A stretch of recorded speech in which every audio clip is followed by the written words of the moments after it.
अरविंद केजरीवाल जी को बेल मिला है। इसके लिए इस फैसले का हम लोग स्वागत करते हैं और खुशी की बात है कि हमारे इंडिया अलायंस के एक लीडर को जो है बेल मिला है। साजिश के तहत जो है केस मुकदमा किया गया था। जैसे कि बीजेपी का एक तरीका है, ऑपोजिशन के नेताओं को फंसाओ, उनको डराओ, उनको जेल भेजो। तो कोर्ट ने एक महत्वपूर्ण डिसीजन लेते हुए उनको बेल दिया है, तो इसका स्वागत करते हैं। आम आदमी पार्टी और केजरीवाल जी के परिवार और केजरीवाल जी को भी बधाई देते हैं। लेकिन गौर करने वाली बात है कि जो सुप्रीम कोर्ट है या जो कोर्ट है, अगर उनका ऑब्जर्वेशन देखा जाए तो लगातार जो है एजेंसियों को फटकार लगाई जा रही है। कड़े से कड़े शब्द में फटकार लगाए गए हैं, एक बार नहीं अनेकों बार। इसमें भारत सरकार की किरकिरी हुई है। अगर ऑब्जर्वेशन को देखा जाए तो साफ पता चलता है कि जितने कॉन्स्टिट्यूशन एजेंसीज हैं, ईडी, सीबीआई, बीजेपी जो लिस्ट प्रोवाइड करती है उसी लिस्ट पे ये लोग काम करते हैं।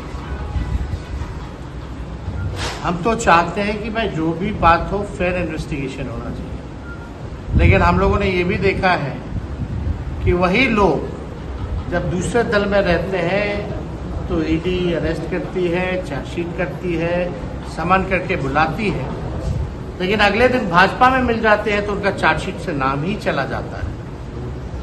तो ये सच्चाई है।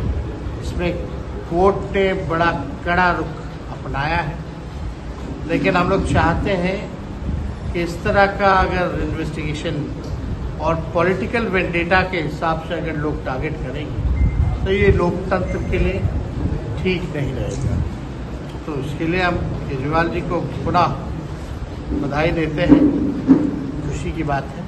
लेकिन बीजेपी करे कुछ से बहुत बड़ा चीज नहीं है, क्योंकि वो बेल पे गए। पहले छोड़िए ना, बीजेपी का मतलब क्या है? बीजेपी पहले जेल के सीएम थे, अब बेल के सीएम हो गए। छोड़िए ना, वही केजरीवाल जी चले जाएंगे अभी बीजेपी, तो बीजेपी का तुरंत अभी केस वापस ले लिया। ये सच्चाई है। उनके भी नेताओं को कितना डराया गया, धमकाया गया, चाहे संजय सिंह हो, चाहे सिसोदिया जी हो, सब बाहर है। देखो, न्यायिक प्रक्रिया है तो न्यायिक प्रक्रिया में तो न्यायालय का एक स्ट्रक्चर है ना भाई, उसको तो हम लोग फॉलो करेंगे। लेकिन बीजेपी के लोग तुम इतना बोल रहे हो कोई बड़ी बात नहीं है, तो कुटवा का ऑब्जर्वेशन हुआ तो बताओ। ज्यादा पढ़ने लिखने वाले लोग हैं ना वहाँ। थोड़ा कोर्ट ने क्यों फटकार लगाई एजेंसियों को, ये भी बताना चाहिए। एजेंसी किसके अंडर में काम कर रही है ये भी बताना चाहिए। हाथ मिला लेंगे तो चार्जशीट से नाम चला जाता है। ऐसा क्यों होता है? सब जानता है, देश का बच्चा अब जानने लग गया है कि क्या खेल ये लोग अपना रहे हैं। तो इनसे कोई डरने वाला नहीं है।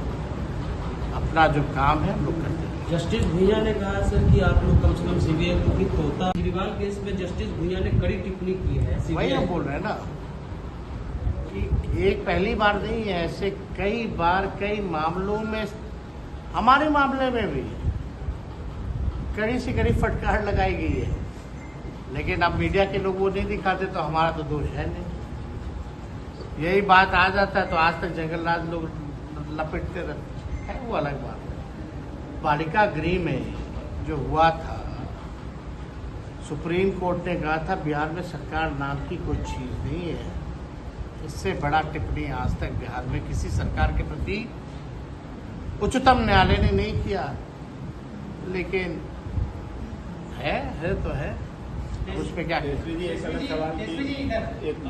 आप मिथिलांचल में घूम रहे हैं, अगर पिछले बार का अगर देखा जाए विधानसभा का चुनाव तो यहाँ का परफॉर्मेंस बहुत खराब था आपका, और फिर आने वाला है चुनाव। एक और सवाल है, दूसरा कि आप मिथिलांचल में घूम रहे हैं, क्या प्लान है आप? देखिए, मिथिलांचल महत्वपूर्ण इलाका है बिहार का।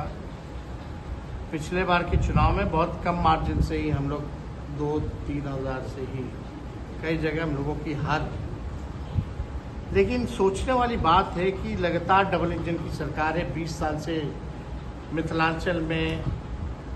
आप देखिएगा या खासतौर पे दरभंगा अगर हम लें, लगातार यहाँ से सांसद जीतते आ रहे हैं 15-20 साल से।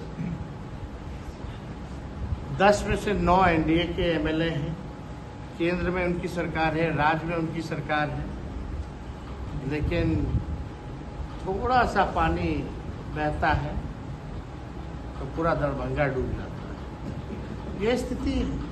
तो दोषी कौन है? जिसके 9 विधायक हैं, जिसका 20 बार से सांसद जीत रहा है, जिसका राज्य और केंद्र में सरकार है, क्या वो दोषी नहीं? हम अपने 17 महीने के कार्यकाल में 4 आरओबी दिए हैं, कई पुल पुलिया और सड़कें का जाल हम लोगों ने, योजनाएं हम लोगों ने पास करवाया। हम लिस्ट भी जारी कर दी है, जितना आज तक इनके मंत्रियों ने 20 साल में नहीं किया। स्वास्थ्य मंत्री रहते हुए हम एम्स को शोभन लेके गए, लेकिन यहाँ आकर के हाव हाव करता है, लोग फोटो खिंचाता है, प्रेस कॉन्फ्रेंस करता है। सच्चाई तो हमारे आने के बाद ही शोभन गया है।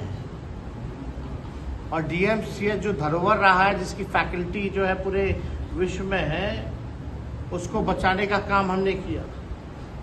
एम्स बाहर ले जाने का मतलब कि दरभंगा शहर विस्तार करे और बड़ा हो। लेकिन आज दरभंगा का हवाई टिकट कटाओगे तो इतना महंगा है, देश में सबसे महंगा दरभंगा का टिकट है। इतना में दिल्ली से आदमी दुबई चला जाए, बैंकॉक चला जाए, इतना महंगा है। और आज एयरपोर्ट की स्थिति देख लीजिए।